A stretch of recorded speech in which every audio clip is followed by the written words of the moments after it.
The time has come to update our weekly recap, this time going through the raid. Now, weekly recap of the raid shouldn't really look that much different than what we looked last week, because at this point it's been a while since we have received any major changes, so nothing much should have happened. Also, since the last patch, basically since 10.2, since basically a month ago at this point, there shouldn't have been any major balance tuning, shaking things up, which is why looking at the recap this week is even more interesting, because if we go and look at today's situation of 10.2.5's patch, this is what we have in terms of results in the raid, which makes it quite curious, given that we see some new faces doing very well compared to previous weeks, because now we have Arms, and then we have Enhancement Shaman, and even Ret, as well as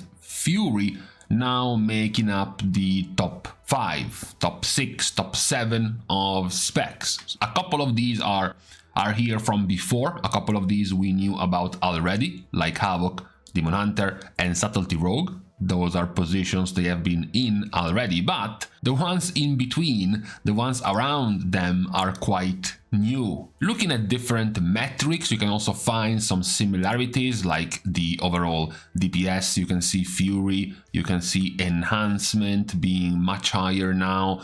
Different one, Fury is also very high now, Subtlety is still very high, Enhancement next to Fury as well. So we have to do the same thing we have done before, which is the fraud watch, which is checking, okay, they are getting here in the overall results, but the overall results are easy to manipulate, are easy to change wildly. For example, we can change to a different set of rankings based on the top logs of each spec, and you can find here Enhancement is much lower down than compared to this, for example, where it's 4th. At the same time, Devastation Evoker is very low down. You check here, Devastation Evoker is much higher up. When you look at the overall rankings, here's a bottom tier Frost DK, whereas in here Frost DK is doing much better. So, you know, we've already seen that the overall rankings are much harder to gauge exactly how a spec is doing. So to get confirmation of these results, why don't we just look, first of all, on the,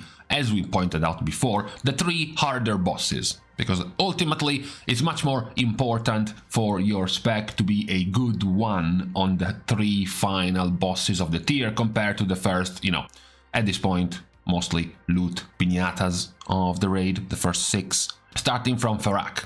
Now, a couple of things here are confirmed from what we just saw in the overall rankings. Number 1, Fury, and then Enhancement, and then Arms. So we have seen them in the overall ranking all being in the top 6, top 7, and now they are still here on Fyrakk. That is the first confirmation. The ones who are slightly lower down than before are Ret and Subtlety, which used to be much higher up when it comes to the overall rankings. We can find this confirmation also shifting to a different tier list, checking out the logs on Fyrakk. You can still see Enhancement and then Fury being higher up, Ret being slightly lower down, Arms as well. So this is mostly consistent when it comes to Fyrakk. Then you move down to Tindral, which recently has been proven to be still a problem for many guilds, remaining, technically speaking, a cockblock for many guilds, even after many nerfs. If you look at the progress over here, there are 1800 guilds killing Smoldern, but only 800 killing Tindral, which means there are 1000 guilds currently stuck on Tindral. Meanwhile, 800 guilds kill Tindral and almost 400 kill Fyrakk, which means there are only 400 guilds stuck on Fyrakk. So 1000 stuck on Tindral versus 400 stuck on Fyrakk. While technically it should be the opposite. It should be the last boss being the harder one and more guilds being stuck on him rather than the second to last boss. But looking at Tindral, we can find a few other, drastic changes, because we just mentioned Arms and Fury doing much better on Fyrakk, and now Arms is here and Fury are here, so they are doing much worse. We can say the same about Red Paladin, who is also now doing much worse. We also saw on a different set of rankings on Fyrakk that Windwalker, for example, was doing quite well. Now Windwalker on Tindral is not doing nearly as well. Now Tindral, though, as we have seen before, has some room for padding, has some room for racking up the AoE damage, and unsurprisingly, two specs out of nowhere rise heavily in the results: Devastation and Affliction. You can see them now spiking further up. Here is Tindral. Look at the number, look at these numbers. They seem quite out of whack compared to the average of the other DPS specs. Even changing tier lists, going down to Tindral, you can see the averages being very high for certain specs. Even if in these tiers they don't get misled, like this massive number is not enough to make them S tier, for example. We have looked at this example before, but here are the practical results. So let's pick just a random evoker, or we should say the first evoker in line, and then also an Affliction Warlock.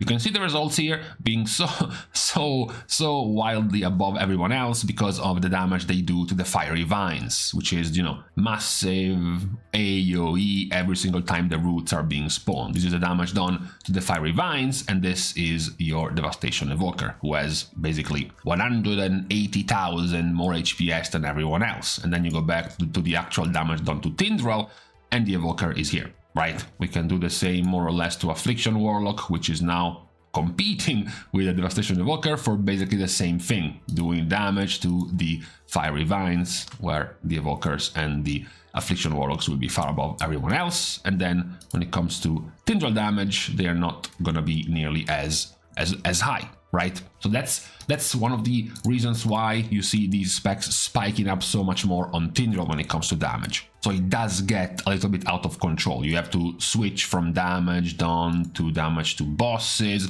to see Affliction Warlock and Devastation Evoker back to their average expected position on this boss. Lastly, you also have the performance on Smolderon, which in this case there is no cheesing, there is no AoE to do like on Tindral. When it comes to Smolderon, it's just pure single target. Devastation is the third worst. Affliction is also very lower down. Arms and Fury go back to being much better. Red Paladin goes back to being much better, and Subtlety Rogue goes back to being the first spec. So we do see the change in performance when it's going back to Smolderon, similar to Fyrakk. There are more specs that we have seen doing better on these two bosses compared to Tindral, Tindral is more polarizing because of the damage profile you can have on the boss, because of all of the roots spawning on that boss, giving you room for tons of AoE damage. There is, of course, as usual, a clear difference very often between looking at the damage as well as the damage done to the bosses to see the difference in performance. You see, for example, in here,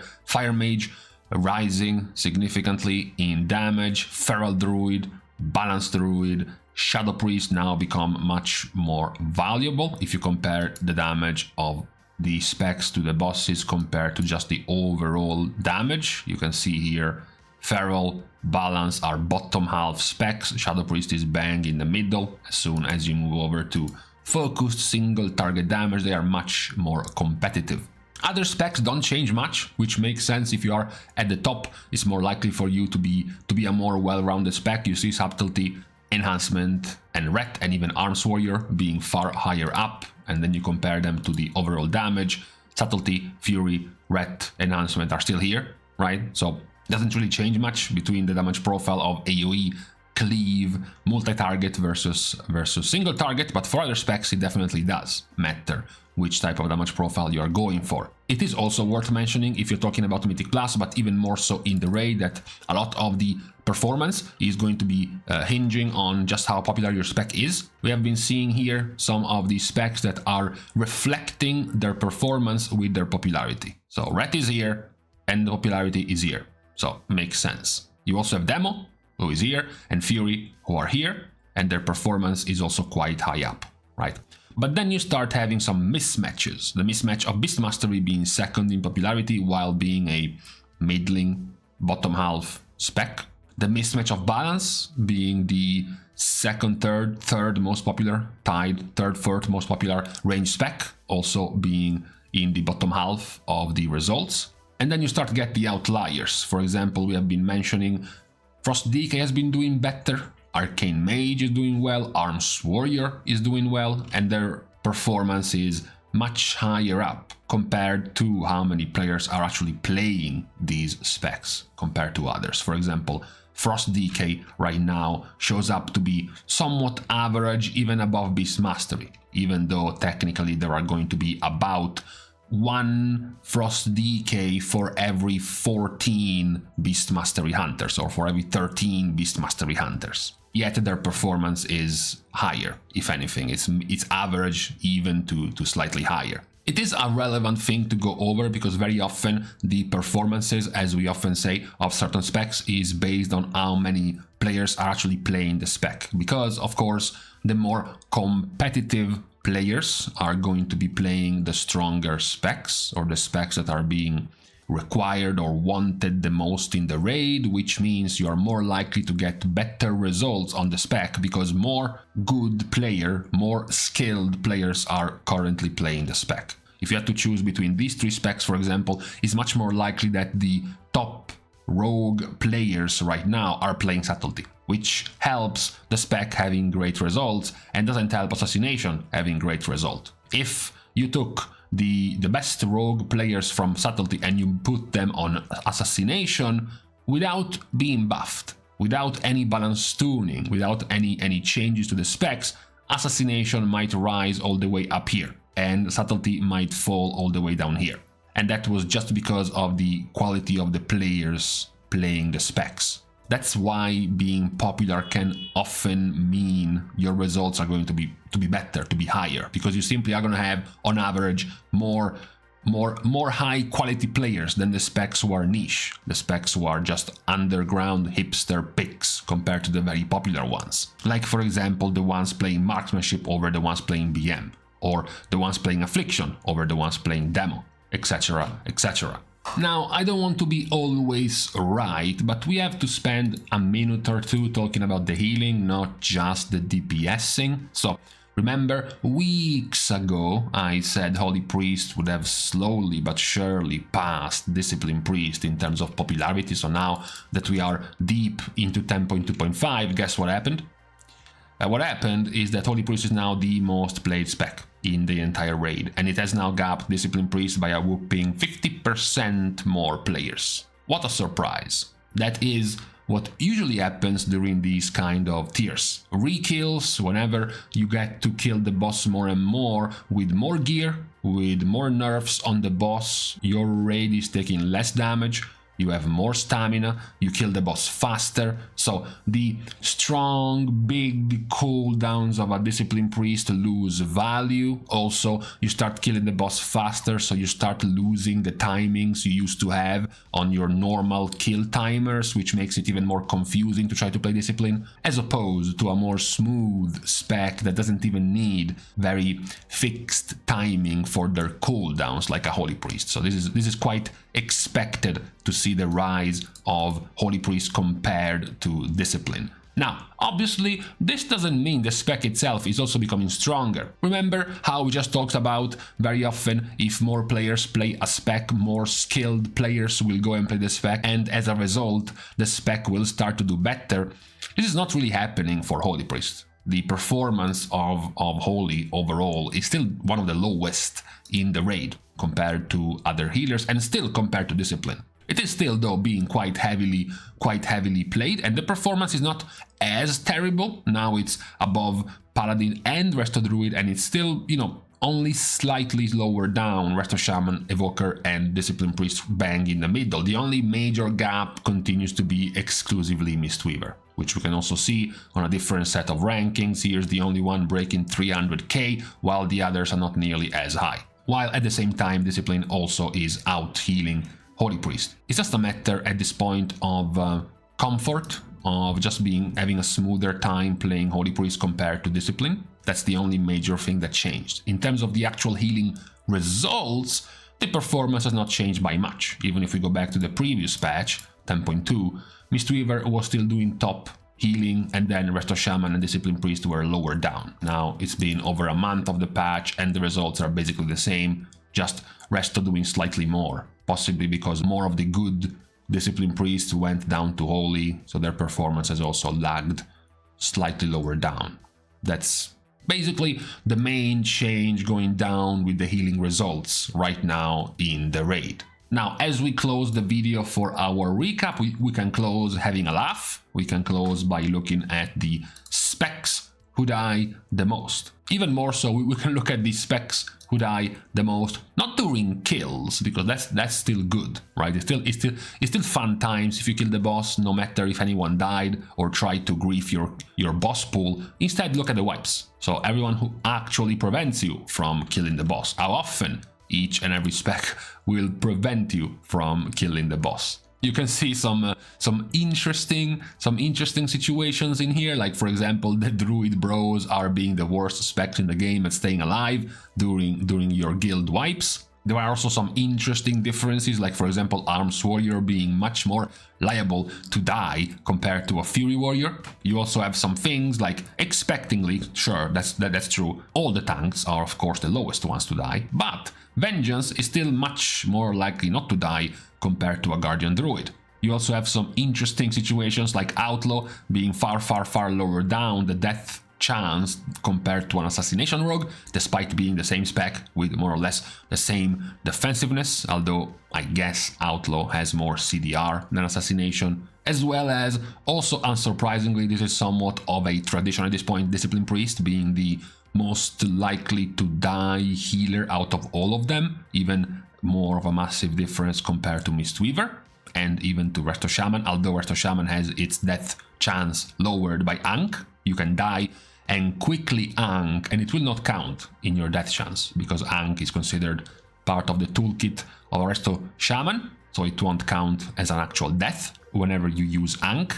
But it's still funny sometimes to notice the wild differences between the deaths on the specs during progression, because we're talking about wipes here. It's just an extra tool for banter, to talk shit about some of these badly surviving specs compared to the chads at the bottom. Now, with this, on this Sunday, I believe, yeah, Sunday, we are done with our raid recap, which has shown us some interesting developments in terms of the damage results right now, with some new specs being quite higher up compared to our previous weeks. We're going to see how much of this is going to continue to change as we now are approaching the surprise, unknown, mysterious 10.2.6 patch. We don't even know if that mysterious patch will also be including any balance tuning, but I guess we will have just to see whenever the patch is released, since it won't pass on the PTR, so we won't get to see exactly any of the features of the patch before it gets released. But for today, on this Sunday, this is all we're going to be talking about. So we're starting, of course, as usual, the goodbyes by thanking all of the Patreon supporters, together with everyone who is doing it for free. You can support by liking and commenting down below, as well as subscribing to the channel itself. Now, with these things out of the way, thank you guys again for watching. See you guys tomorrow, and in the meantime, I only have an hour and a half before I get to raid, so let's hope that we can do this nice and clean without being late as usual.